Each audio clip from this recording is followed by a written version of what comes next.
अब है विराट स्वरूप की विभूतियों का वर्णन। छठा दूसरे स्कंद का छठा अध्याय। राधे राधे। श्री कृष्णाय नमः।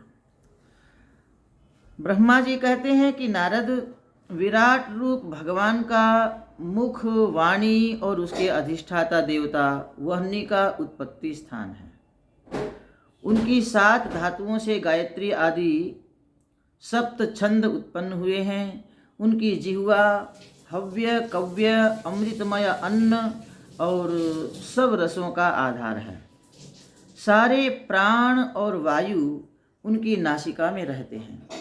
अश्विनी कुमार संपूर्ण औषधियों और मोद प्रमोद उनके घ्राण में रहते हैं। रूप, तेज, चक्षु, सूर्य ये सब उनकी आँखों में रहते हैं। दिशाएं और तीर्थ आदि उनके कानों में रहते हैं। उनका शरीर संसार की सभी वस्तुओं के सार भाग और भाग्य का स्थान है। उनके रोम सभी उद्भिज्ज पदार्थों अर्थात वृक्षादि के आवास हैं। उनके केशों में मेघों का निवास है। उनके श्मश्रु, नख आदि में विद्युत आदि रहते हैं। संसार में जितने भी प्रकार के भोग विलास और वस्तु विज्ञान आदि हैं, वे सब उनके शरीर में निवास करते हैं। यहाँ तक कि संसार में जितने भी पशु पक्षी, ग्रह, नक्षत्र आदि हैं, उन सब का निवास उसी विराट भगवान के विग्रह में है। वह परमात्मा सारे विश्व को घेर कर व्याप्त करके बैठा हुआ है। उसकी स्थिति सूर्यमंडल के बाहर भी है और भीतर भी है। वही विराट देह को भी प्रकाशित करता है। उसकी महिमा दुरत्यय है। संपूर्ण लोक परमात्मा के चरणों में निवास करते हैं। उनमें जन, तप और सत्य, इन 3 लोकों में ब्रह्मचारी, वानप्रस्थ और सन्यासी निवास करते हैं। ये लोक त्रिलोकी के बाहर हैं, परंतु गृहस्थों का लोक त्रिलोक के भीतर ही है। ब्रह्मा जी कहते हैं कि हे नारद, उस परमात्मा से ही सारे ब्रह्मांड पैदा होते हैं। उसी से ही ये सारे ब्रह्मांड पैदा होते हैं। उसी से उसकी पूजा होती है। जब मैं पैदा हुआ तब मैंने देखा कि उसके सिवा दूसरी कोई वस्तु है ही नहीं। फिर मैं उसका यजन, उसकी आराधना कैसे करता, इसलिए मैंने उसी के अंग से यज्ञ के सब संभार इकट्ठे किए। उसी में पशु हैं, कुश हैं, यज्ञ भूमि है, पात्र हैं, गृही हैं, घृतादि रस हैं, स्वर्णादि हैं, मिट्टी है, जल है। इसलिए मैंने एक ही परमात्मा में दक्षिणा, व्रतादि, देवता आदि के नाम अलग अलग रख दिए। एक ही परमात्मा के सब मंत्र हैं। वही दक्षिणा है, वही व्रत है, वही देवता हैं। उसी के ऊपर चढ़ाते हैं। संकल्प, तंत्र, मंत्र, गति, मति, श्रद्धा, प्रायश्चित, समर्पण, इन सब के रूप में एक ही परमेश्वर है।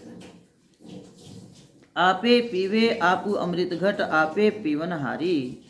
आपे ढूंढे आप ढूंढावे, आपे ढूंढन हारी। आपुन खेल आप कर देखे, खेल संकोचे तब नानक एक है। एक परमात्मा का ही सारा विस्तार है। एक में ही सबका समन्वय है। जैसे गंगा जी का जल हाथ में लेकर फिर गंगा जी को ही चढ़ाते हैं, वैसे ही ईश्वर की वस्तु ईश्वर को ही चढ़ाकर उसकी पूजा की जाती है। ब्रह्मा जी कहते हैं कि नारद, मेरे द्वारा परमात्मा का यजन संपन्न हो जाने के बाद तुम्हारे कई भाई प्रजापतियों ने अंतर्यामी रूप परमात्मा की आराधना की। फिर मनु, ऋषि, देवता आदि सब ने परमात्मा की आराधना की। यह संपूर्ण कार्य कारण रूप विश्व सृष्टि भगवान नारायण की है और उन्हीं में है। इसलिए अपने चित्त में विक्षेप कभी नहीं लाना। मेरे साथ साथ विष्णु और महेश आदि भी सब के सब उन्हीं के अधीन हैं। उनसे पृथक कुछ भी नहीं है। नान्यत भगवतः किंचित भाव्यम सद सदात्मकम। देखो, दूसरे मजहबों को देखो, दूसरे मजहबों के लोग जो हैं उनको यह सुनकर आश्चर्य होता है कि हमारा ईश्वर ऐसा है। संसार के लोग अमृत और सत को ही ईश्वर मानते हैं और असत को ईश्वर नहीं मानते, परंतु हमारा भगवान छाती ठोंक कर बोलता है, अमृतम चैव मृत्युश्च सदसच्चाहम अर्जुन। अर्थात अमृत भी मैं ही हूँ, मृत्यु भी मैं ही हूँ, सत भी मैं ही हूँ, असत भी मैं ही हूँ।